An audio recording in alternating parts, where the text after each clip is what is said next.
The hunters become the hunted. The massive Zephyrian dreadnought Bloodfang dropped out of hyperspace with the silent grace of a predator.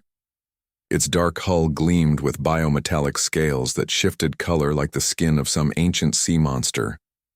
On the bridge, Warlord Kethavar stood 8 feet tall, his reptilian features carved from millions of years of evolution that had produced the galaxy's most efficient killers. "Target acquired, Warlord," hissed General Thox, his forked tongue, tasting the recycled air of the bridge. Single-vessel primitive design. They appear to be heading toward the 3rd planet of this system. Kethavar's yellow eyes narrowed as he studied the holographic display. The alien ship was indeed primitive by Zephyrian standards. No obvious weapons, minimal shielding, and moving at speeds that suggested their technology was centuries behind. The Empire's capabilities, it was almost disappointing. "Another easy conquest," Kethavar rumbled, his voice like grinding stone. "Signal the vessel. Standard terms of surrender." For 300 years, the Zephyrian Empire had expanded across the galaxy with ruthless efficiency. Their formula was simple and had never failed.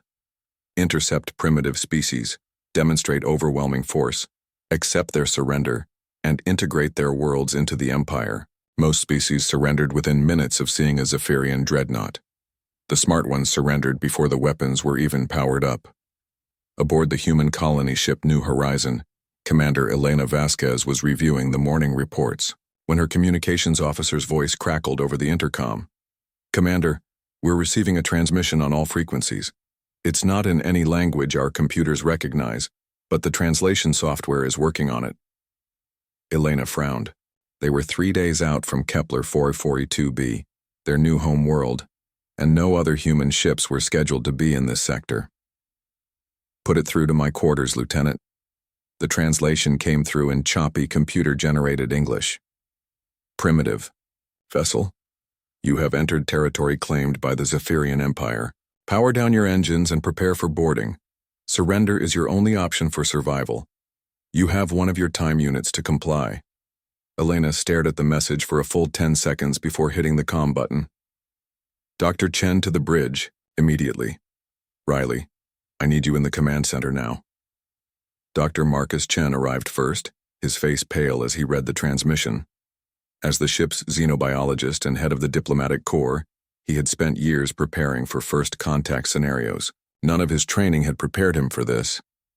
"Elena, if this is legitimate, we're looking at a militaristic species that views other races as subjects to be conquered.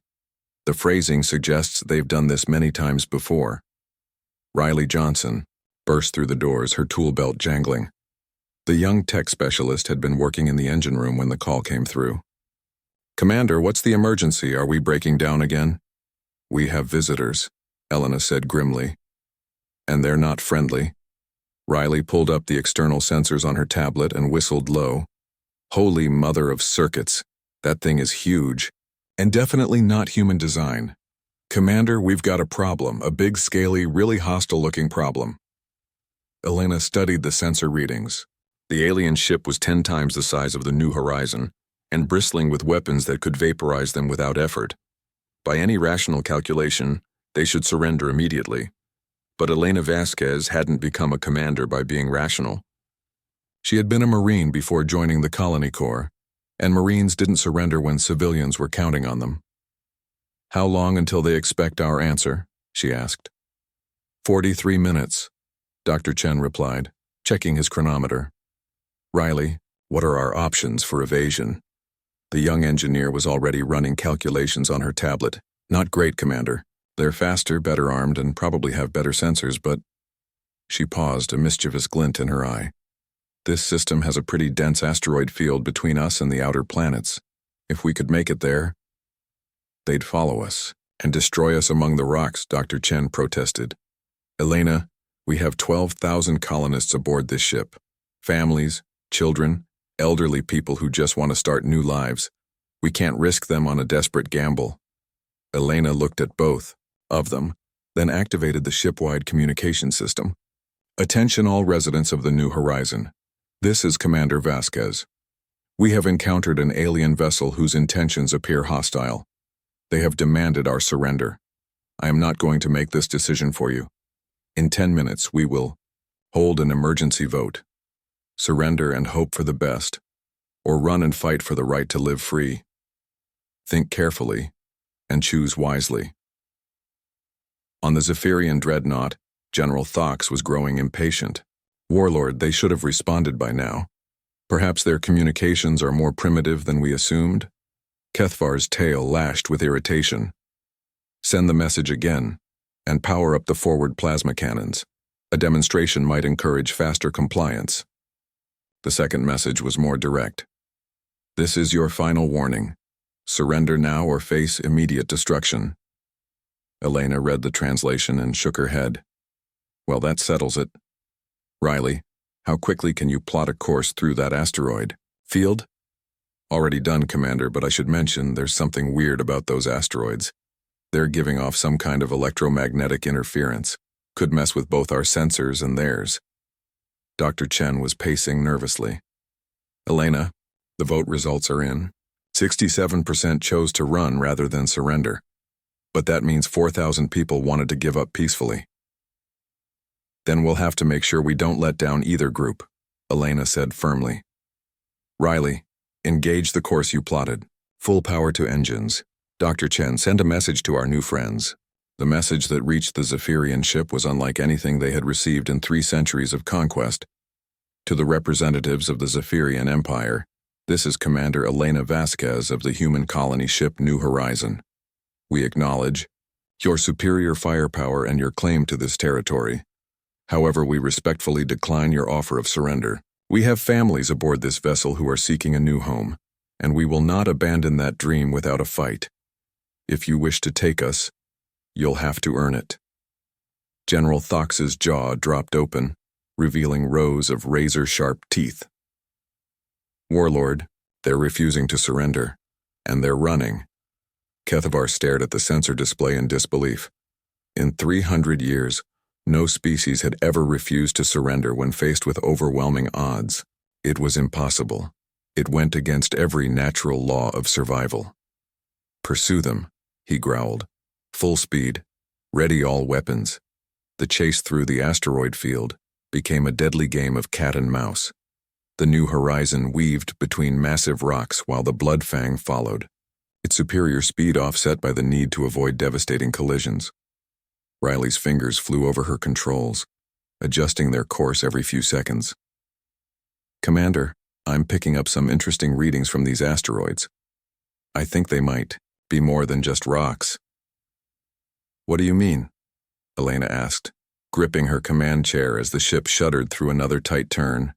The electromagnetic signatures are too regular, too purposeful. I think these might be artificial constructs. Ancient ones, but artificial nonetheless. Dr. Chen looked up from his sensor station. Elena, the aliens are having trouble following us. Their ship is too big for some of these passages, and the interference is affecting their targeting systems. Good. Keep us moving, Riley. Let's see how patient our pursuers are. On the Bloodfang, Kethvar was experiencing something he hadn't felt in decades. Frustration mixed with a strange emotion he couldn't identify. The human ship was like a small fish, darting between coral reefs impossible to catch despite his overwhelming advantages. Warlord, General Thox reported, we could destroy several asteroids and collapse their escape route, but the resulting debris field might damage our own ship. Do it, Kethvar snarled. I want these humans captured or destroyed. The plasma cannons fired, vaporizing 3 massive asteroids directly ahead of the human ship. The New Horizon seemed trapped, with debris blocking their path forward and the Zephyrian dreadnought closing from behind. But Elena Vasquez had not survived 2 decades of military service by accepting impossible situations. Riley, can you get us through that debris field? Not safely, Riley admitted, but I've got an idea that's either brilliant or completely insane. At this point, I'll take either one. Riley's plan was indeed insane. She fired the ship's mining charges into the debris field, creating a chain reaction that opened a narrow gap. The New Horizon shot through the opening just as it began to collapse, emerging on the far side bruised but intact. The Zephyrian ship was too large to follow through the gap and had to take the long way around. By the time they cleared the debris field, The human ship had vanished among the deeper asteroids. Kethvar stood on his bridge, staring at empty space where his prey had been moments before. For the first time in his life, he had been outmaneuvered by what should have been an inferior opponent. "Find them," he ordered quietly. "Whatever it takes, find them." But as the hours passed and the search continued, Kethvar began to understand that he was no longer hunting ordinary prey. These humans were something different, something unprecedented. They fought not just for survival, but for concepts his species barely understood: freedom, dignity, the right to choose their own fate. For the first time in Zephyrian history, the apex predators of the galaxy had encountered something they couldn't simply overwhelm with superior force. They had met their match in the most unlikely form, a species that refused to accept defeat, even when defeat seemed inevitable. Dr. Chen's voice echoed through the ship's communication system. "All residents, this is Dr. Chen.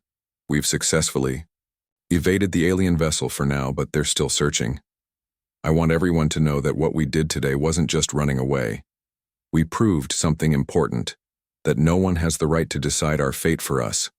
Whatever comes next, we face it as free people." Hidden deep in the asteroid field, the New Horizon drifted silently while its crew planned their next move. They had won the first round, but the war for their freedom was just beginning, and somewhere in the darkness of space, Warlord Kethvar was learning a lesson that would change his empire forever. Sometimes the most dangerous prey is the one that refuses to act like prey at all. When predators learn fear.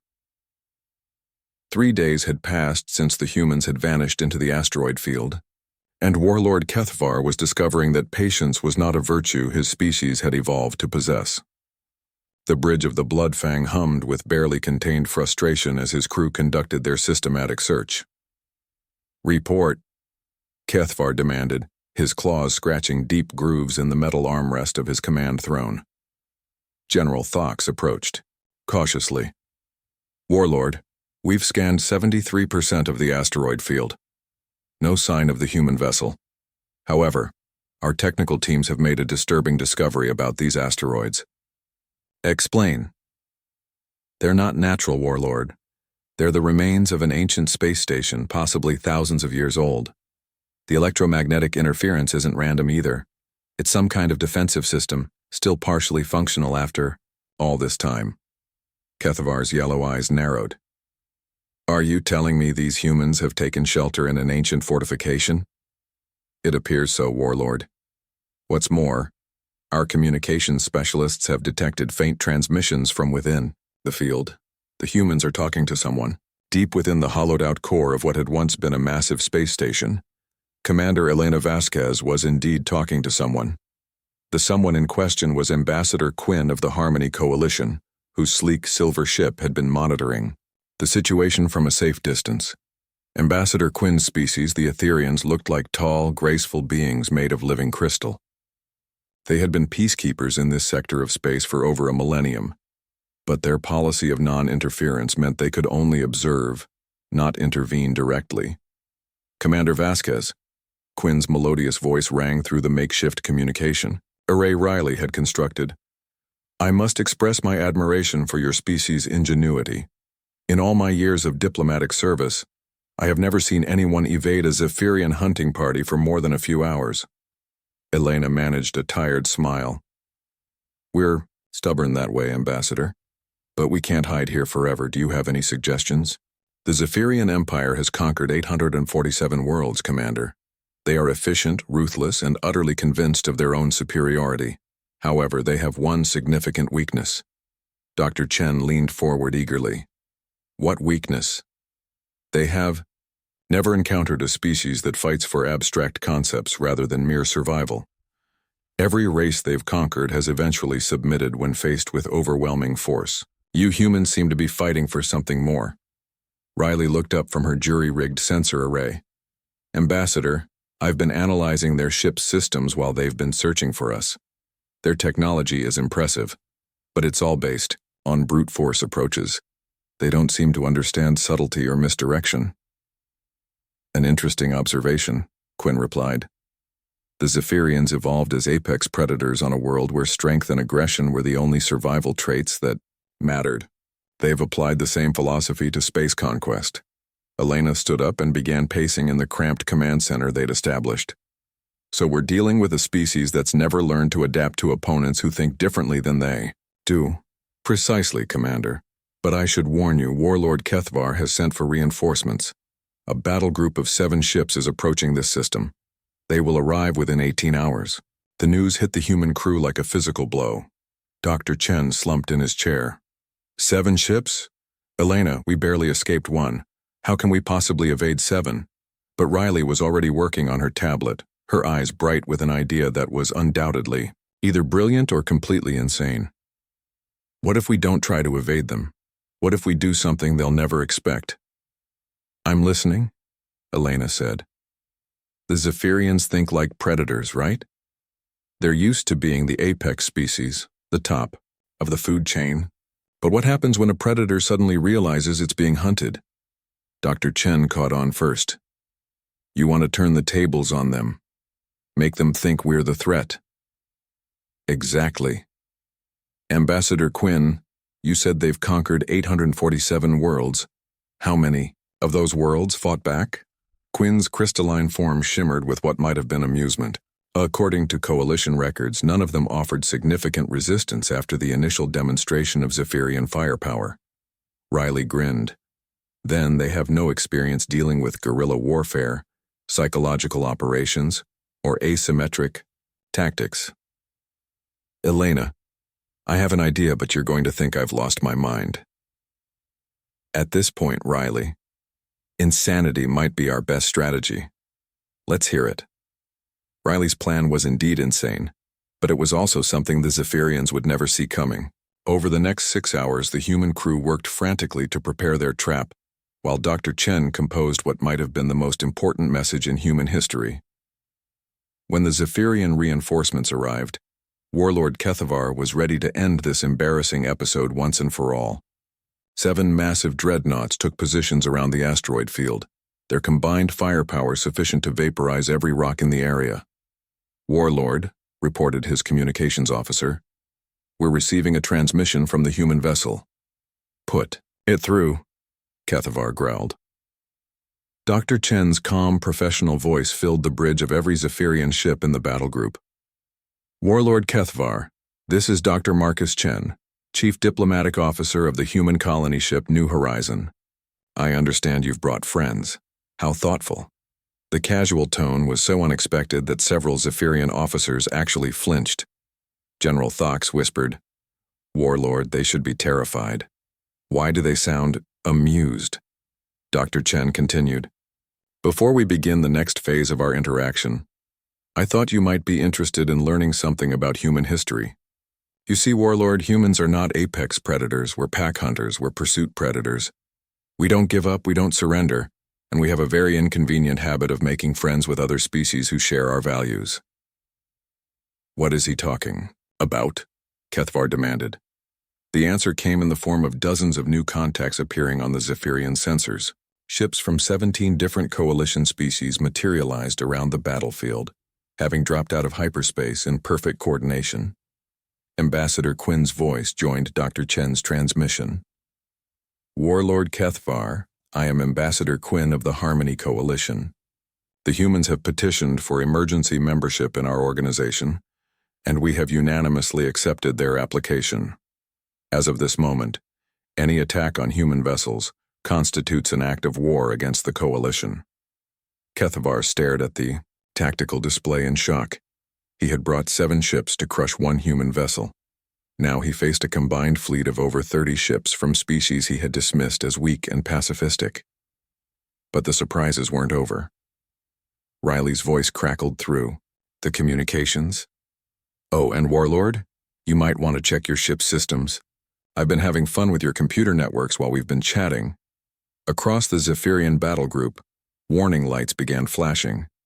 Riley had somehow penetrated their supposedly impregnable computer systems and was systematically shutting down non-essential functions. Lights flickered, artificial gravity fluctuated, and several ships reported problems with their weapons targeting systems. How is this possible? General Thox gasped. Elena's voice joined the conversation. General, you've spent 300 years conquering species that were too scared to fight back effectively. You've never faced an opponent that was willing to learn your weaknesses and exploit them. That's about to change. For the first time in his life, Warlord Kethvar felt something he had never experienced before. Fear. Not fear of death, which was an acceptable risk for any warrior, but fear of the unknown. These humans were unlike anything in his experience, and their coalition allies were demonstrating capabilities he had never suspected they possessed. Dr. Chen's voice took on a more serious tone.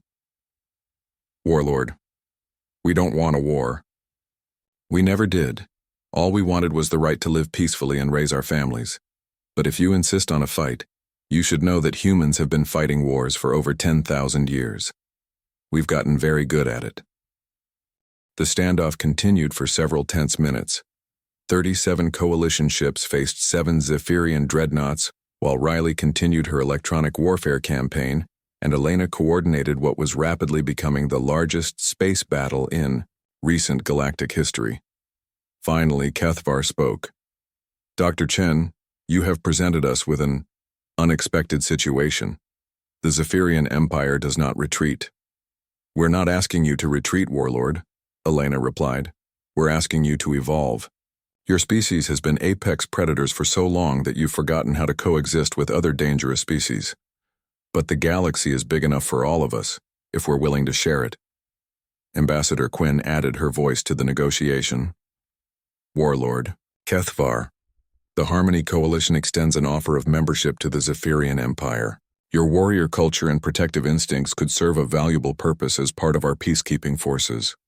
The idea was so revolutionary that several Zephyrian officers nearly fell off their stations, joined the very species they had been conquering, work alongside races they had always considered prey. But as Kethvar looked at the tactical display, he began to understand something profound. The humans had taught him that being an apex predator wasn't about being the strongest or most aggressive. It was about adapting to any situation and finding a way not just to survive, but to thrive. Dr. Chen, Kethvar said slowly, your species continues to surprise us. Perhaps it is time for the Zephyrian Empire to learn something new. The negotiations that followed lasted for 3 days and resulted in the most significant diplomatic breakthrough in galactic history. The Zephyrian Empire agreed to halt their expansion and join the Harmony Coalition as protectors rather than conquerors. Their warrior culture found new purpose in defending peaceful worlds rather than subjugating them. Riley managed to completely map Zephyrian computer systems and shared her findings with coalition cybersecurity experts, leading to better defenses for all member species.